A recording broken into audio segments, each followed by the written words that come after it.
Hello and welcome to another SkaredCast battle report. Today, Sean has challenged me to a rematch of the last game.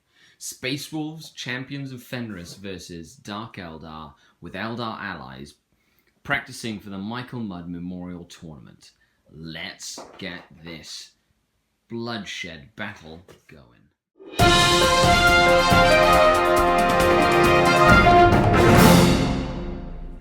The Dark Eldar won deployment zones, and I took this table quarter here. The mission is simple: destroy victory points by the end of the game and control table quarters, with the 12 inches from the center of the table counting as a fifth table quarter. I allowed the Space Wolves to go first. They've deployed a Sikaran, the Knight Crusader, Thunder Wolves with a Thunder Lord, Iron Priest with some Wolves and Cyber Wolves, and the Wolf Guard with bikes. In reserve there is one servitor that will be walking on from the table edge. It is indeed Night Fight turn 1, and we have Iron in the Blood for the Warlord trait for the Champions of Fenris, which means the Wolf Lord is going to be re-rolling failed saves, and the Dark Eldar have Labyrinthine Cunning. They've deployed some Warp Spiders, a unit of Trueborn with the Warlord and 2 Splinter Cannon. He's the Warlord right there. Then we have 5 Infiltrating Mandrakes on the flank, and the converted Raider with 3 Grotesques and an Autarch completely out of line of sight from the entire shooting. The rest of the army will be in reserve, and we're moving on to turn 1. The Space Wolf force has advanced. Most of the shooting fired into the Cavalite Trueborn, who did go to ground. It is Night Fight, so they had a 2+ save. I lost 1 to the Crusader firing. The Mandrakes are on the flank. The big Cyber Wolf unit moved up. Nothing fired at the Warp Spiders because he learned his lesson from last game. And the Thunder Wolves are down in the middle of the board. I have no reserves arriving this turn, so it's all up to the units that I have on the table. Let's see what they can do. Mandrakes and Warp Spiders moved up and focused fire on the Cyber Wolf unit. 1 wound was put on the Iron Priest, and all the wolves were killed except for 1. They passed their morale, but they are still soul blazed thanks to the Mandrakes. This Raider moved back and boosted up, and the snap shooting Trueborn didn't do anything at all. We're moving on to Space Wolf turn 2. Does the Servitor arrive from reserve? It does indeed. He will come on to cause havoc amongst the Dark Eldar lines. The Thunder Wolves moved into the center of the board, getting ready to control their movement for later in the game. Sikaran and Crusader and the Iron Priest all moved towards this flank. Lots of good cover saves prevented my Night Shielded Raider or my Stealth and Shrouded Mandrakes from suffering any damage. But the Iron Priest did charge in and destroy 3 of the Warp Spiders, who fell back, and thanks to the Exarch with Iron Resolve, will be rallying at the start of next turn. The bikes also moved up on the flank over here just to support the rest of the advance. So now it is going on to Dark Eldar turn 2, and we have quite a few reserves to arrive on the table. So we have the Razorwing Jet Fighter. Rolls a 4, and I will allow it to come in. We have the outflanking Warwalkers, which I will add +1 with my Autarch to bring on. We have a unit of Cabalite Warriors with a Haywire Grenade Saberite, and I will add +1. I have a unit of Cabalite Warriors without a Saberite, and I will allow them to come on. We have the Eldar Jet Bikes that don't come on, and I'll keep them off. We have a unit of Warriors and a Raider with Splinter Axe, and I will add +1 to bring them on. We have the Ravager as well, and it will come on as well. Oh, and the Lamian, of course, that I will keep off the table. Okay, moving on to Dark Eldar, turn 2. The Sikaran activated its relic battle, which gave the main gun Skyfire, tank hunting, interceptor, a whole bunch of different rules. So then he fired into my raised wing and put 2 hull points on it, and it is now only jinking. So shooting into the Sakaran saw it lose 1 hull point. Shooting into the Thunderwolf saw them lose 1 wound from that last Thunderwolf. Shooting into the Iron Priest saw the Iron Priest survive all shooting, while the rest of the army that arrived, the Ravager over there, both Venoms, the gunboat on this side, saw the entire unit of bikers dead. So we're moving on to Space Wolf turn 3. Let's continue the saga of wolves. The Thunderwolves moved up and have put a lot of pressure on the Dark Eldar line. Shooting from the Crusader saw 1 penetrating hit against the Raider through the Knight Shield and Roots, and a dead Venom over here, but they lost 2 models, but they're not dead. And other shooting, the Iron Priest tried to fix the Sakaran, and then the Iron Priest failed that charge against the Warp Spiders, even with his fleet reroll, while one of the Warwalkers died a horrible, hideous death to the multiple rocket pod on the back of the Crusader. So we're moving on to Dark Eldar turn 3, and we have 2 reserves to arrive. We have a Lamian that stays off the table, and we have a unit of jet bikes that I will subtract -1 to keep them off the table. We're moving on to the turn. So I moved and maneuvered, shot a lot into the Thunderwolves, killed almost all of them. The Lord has taken 1 wound, and that other guy is full wounded. I killed the Sakaran in combat with Haywire grenades. I also killed the Iron Priest with the spiders that jumped across like that. And then the battle-focusing surviving Warwalkers behind the wall, while the Mandrakes are advancing through the ruins as well. And the splintered cannons from the Trueborn did a number on him, but he passed all his saves.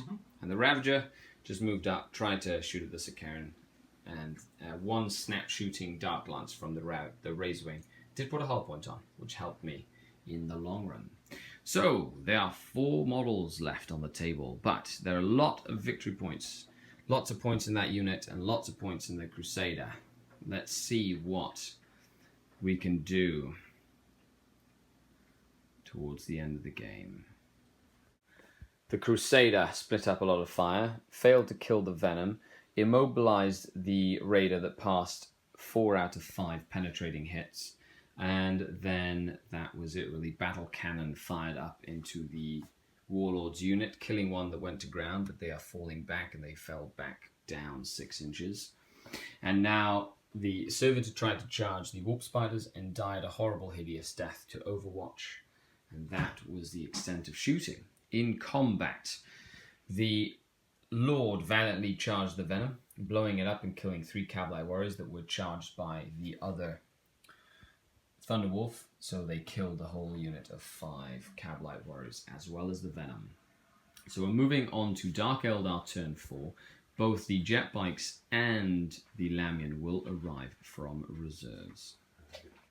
I shot a lot into that Thunderwolf and it died. I shot a lot into the Wolf Lord and nothing happened to him. Maneuvering saw the Warlord rally. The jet bikes move behind line of sight blocking cover. The Ravager move around. The Raider embark the Grotesques and move close to the center of the table.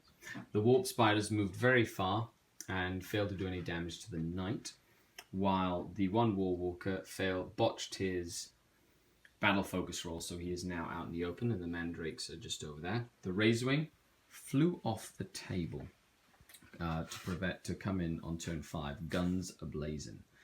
So there are 2 models left on the table. What will they be able to do? I've seen Sean and his wolves pull things out of a hat before. What will happen now? The Thunderlord charged the big unit of Cavalry Warriors after the Crusader had destroyed him completely, and because it's now Fearless Dark Eldar, he killed 4 and the remainders stayed in combat. Other shooting saw the last Warwalker die a horrible death and 1 hull point put on that Raider as well. So we're moving on to Dark Eldar turn 5. Could be the end of the game. Let's see what transpires. Razorwing arrived from reserve. We had the blaster move out in front of that building again.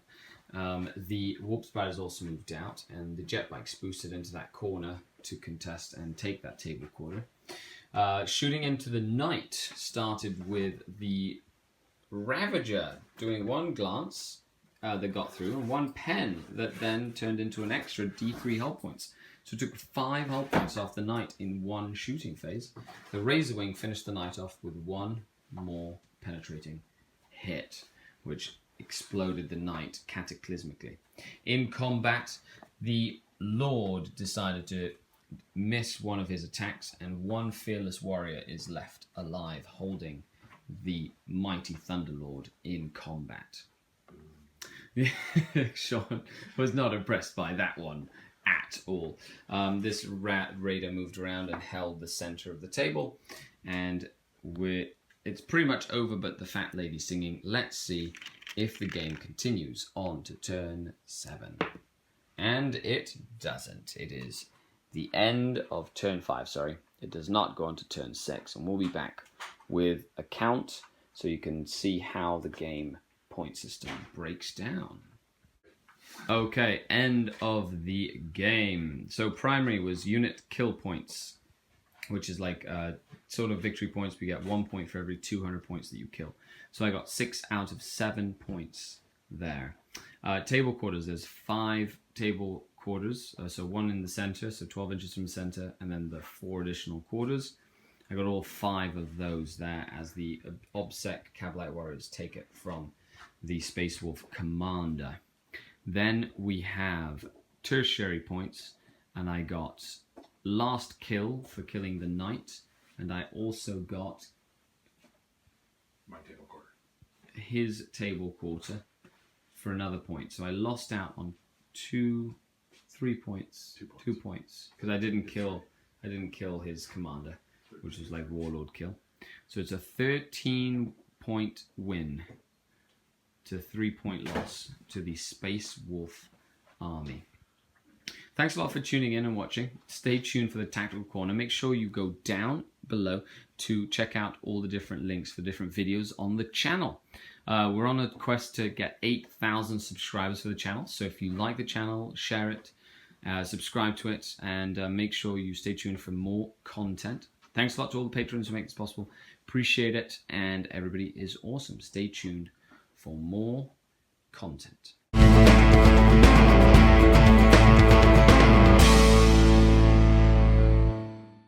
Hello and welcome to another Tactical Corner. So, a rematch against a very elite, hard-hitting Space Wolf army with a knight. Now, I made my opponent go deploy first so that I knew the disposition of his very fast and elite force.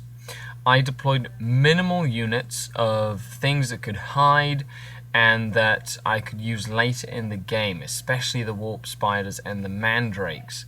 And keeping the raider out of line of sight was key. Him not being able to see anything on his first and even second turn really meant that I was going to be able to ensure the alpha strike even while taking second turn.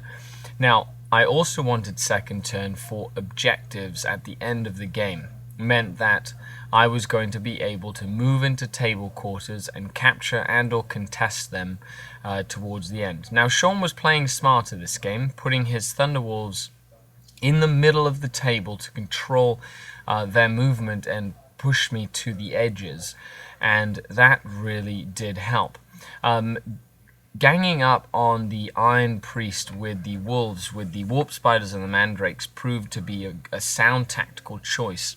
And then, using the very weight of my reserves against the weaker biker unit as well, sort of a mirror of what we saw on the first game, where I played his Space Wolf Champions of Fenris list as well.